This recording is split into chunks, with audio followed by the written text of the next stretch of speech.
What more can you tell us? That's absolutely right, Anna. Just moments ago, we saw state investigators here at the site where Alex Preddy was shot and killed around 9 a.m. on Saturday morning. They set up a ladder right over there, and they were taking photo evidence, pictures, and collecting what appeared to be swabs of other evidence on the scene. And this is encouraging because, Anna, as you just noted, Governor Walz and President Trump talked just yesterday. And after that phone call conversation, Governor Walz released this statement saying, quote, "The president agreed to look into reducing the number of federal agents in Minnesota and to talk to DHS about ensuring the Minnesota Bureau of Criminal Apprehension is able to conduct an independent investigation as would ordinarily be the case." Well, we may have been just seeing that investigation in real time. And this is notable, of course, Anna, because in the wake of the previous killing of Renee Good just a couple of weeks ago, we saw the federal government sort of gatekeep the state from their own investigation, not share key pieces of evidence like the car that Renee Good was in, like the shell casings, like the eyewitness testimony that the FBI had gathered at the scene. Based on this conversation between Governor Walz and President Trump, it looks like there may be more coordination, more cooperation between the state and the federal government when it comes to this investigation with Alex Preddy.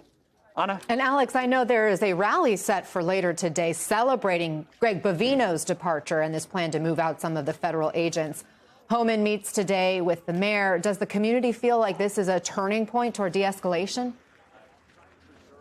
There is a cautious optimism here right now. People don't want to be too hopeful given all of the perpetual trauma that this community has faced in the last 2 months. But I was actually right here at the scene, at this vigil, at this memorial last night when the news broke that federal agents were starting to get pulled, that Greg Bovino, the commander of the Border Patrol, is seemingly being replaced by Tom Homan. I talked to one St. Paul resident named Kim about if she's hopeful in this moment. I want you to hear what she told me last night.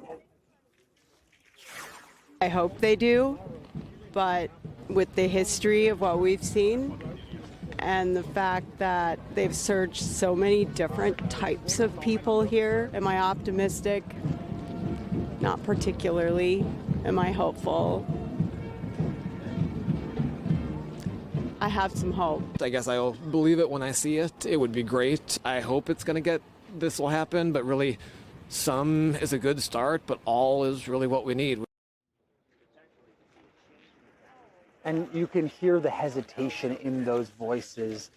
People want to believe that things are getting better, but as the friend of Alex Preddy had just said, he said he'll believe it when he sees it. Anna? Alex Tabbitt, thank you for your reporting live for us in Minneapolis. Jake, this seems to be a significant change in the president's approach after previously vowing the day of reckoning and retribution is coming. Now he's, sort of making nice with the governor and with the mayor. What's the message from the White House today? Could we see any other staffing changes in the near future? Yeah, Anna, we are seeing quite the tonal shift from the president. Him, as we saw at the beginning of the show, speaking about this positive, fruitful conversation that he's had with the mayor of Minneapolis, with the governor of Minnesota, after for weeks and really months now, accusing those individuals of being the ones mainly responsible for some of the violence and what we've seen take place in Minneapolis over the past couple of weeks. But we are in real time learning about this meeting that took place yesterday between President Trump, the Department of Homeland Security Secretary Kristi Noem, and her top aide, Corey Lewandowski. A White House official tells me that Noem requested the meeting, that her and the president and Lewandowski met for almost 2 full hours, and that they discussed a wide range of topics, but the real main focus throughout that was, of course, what is actively going on in Minneapolis. Another White House official tells me that the president has been frustrated and concerned with, of course, what happened, but also some of the initial reaction from some of his top senior White House officials, including Kristi Noem as well. This official caveated to me in terms of what we could see next in terms of potentially seeing a shift in leadership, that the president is fond of Noem, that she's not necessarily on the chopping block per se, but that this is a real tense moment, and she's really attempting to rise to the occasion here, which is why she requested that meeting. But overall, you're right, we are seeing this widely just clear shift in framing, talking about having an investigation, talking about unity. We rarely hear from the First Lady herself, Melania Trump, on really most political issues. She spoke on Fox and Friends earlier today talking about unity going forward. Take a listen to that. We need to unify. I'm calling for unity. I know my husband, the president, had a great call yesterday with the governor and the mayor, and they're working together to make it peaceful and without riots. I'll note, too, Anna, as the president and the First Lady call for peace and unity, he still has consistently criticized the leaders of that area and continue to point to fraud in the state as the main issue, despite what we're seeing take place. Let's zoom in a little bit, Jake, on this new person that he's put in charge in Minnesota. That is Tom Homan, who had, well, no, one of the more cautious, immediate responses to Renee Good's death. But he previously has promised shock and awe on immigration-related actions. He's threatened to prosecute Democrats who stand in his way. Remind us of some of the more controversial positions Homan has taken. And is the expectation that Homan will do things differently than Greg Bovino? Yeah, it's a great question, because as Homan's coming in, it's not necessarily that he's softer on immigration. Some of the things you mentioned, he's been very for family separations. He's been for deportations of non-criminals. He's also been for supporting certain zero tolerance policies and going after people in the workplace. So it's not necessarily that Homan has this record on immigration that is softer by any means. But I will note, and I think this is potentially some of the reason we're seeing him come in during this kind of PR crisis sort of a moment. During the initial fallout of the tragic killing of Renee Good, Homan was really the only senior White House official that at least at one point in time said, let's let the investigation play out. He wasn't quick to jump as we saw Stephen Miller do, as we saw Kristi Noem do. He had a bit more of an initial nuanced response to it. I think in this crisis kind of PR moment that the White House seems that they're having, for the president appointing Homan to go there, the idea is that he would, at least publicly facing, be softer in comparison to what we've seen from Bovino and some of the others over the past few days. Veronica, does Homan have more credibility? Can he come in as the fixer? I really doubt that. And the reason I doubt that is because the immigration laws and the authority that they give ICE and CBP is extreme. And so the only way to really fix this issue now is to fix those statutes allowing broad authority. This is authority that we may expect to see at the border. This is not authority that we should be seeing in the interior. And just recently, by policy, this administration stated that the Fourth Amendment no longer protects people from unreasonable searches and seizures inside their home and allowing DHS to enter homes without a warrant. And so I do not see that this is going to be much change. Everything that we're seeing indicates that this is going to continue. So I'm not very hopeful. Chris, you have worked with DHS before. What is your take on this change in ground command?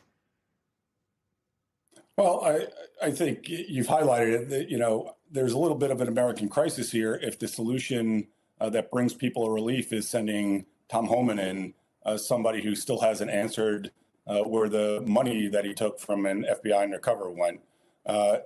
Certainly, is he going to be better than Greg Bovino?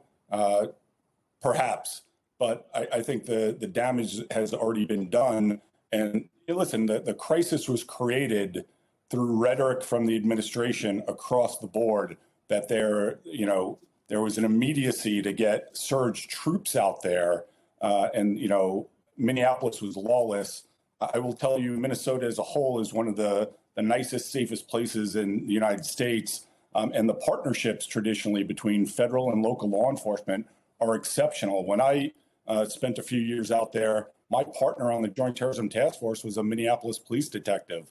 So they're used to working this together. The idea of immigration fraud being something that you need to deploy 3,000 ICE agents to fix is absurd. There was immigration fraud back there 20 years ago when I was there, and the FBI would work it in partnership with other agencies. There's not some new crisis that would authorize any of this to happen. And frankly, the militarization of DHS and Border Patrol and ICE in particular has played out in front of us. And I'm not quite sure Tom Homan is going to be able to put that monster back in the cage. There are now 3 federal agencies involved in the investigation into Alex Preddy's death, and the one taking the lead is Homeland Security Investigations. They don't typically do criminal use of force investigations. Chris, what are your concerns that the FBI is only there in a supporting role? And what do you make of state investigators being back on the scene today? Well, I mean, state investigators being back on the scene is certainly or likely a derivative of the calls between President Trump and the governor and the mayor. But, you know, to answer your first question, the FBI should have been in the lead from the beginning. Number one, the FBI has the authority to conduct such investigations. They have the credibility, the experience, and the capability to do it. And they would have done it in partnership with the Minneapolis Police Sheriff's Department and the state BCA. That is normal for the FBI. The FBI conducts thorough internal shooting investigations all the time. I've been part of those shooting investigation teams where you send dozens of agents and senior leadership out to pick apart any shooting that an agent's been involved in and, you know, prove it to be right. You know, this is something that appears to be some kind of cover up, and now they're trying to backtrack from it a little bit. Yes, the FBI is involved, but under the leadership, and I use that term very loosely, of Kash Patel, they're certainly being blocked from doing what they would normally do. So agents who would absolutely do a thorough, unbiased investigation are not able to do that, and we saw it play out in the last attempt to run a civil rights investigation.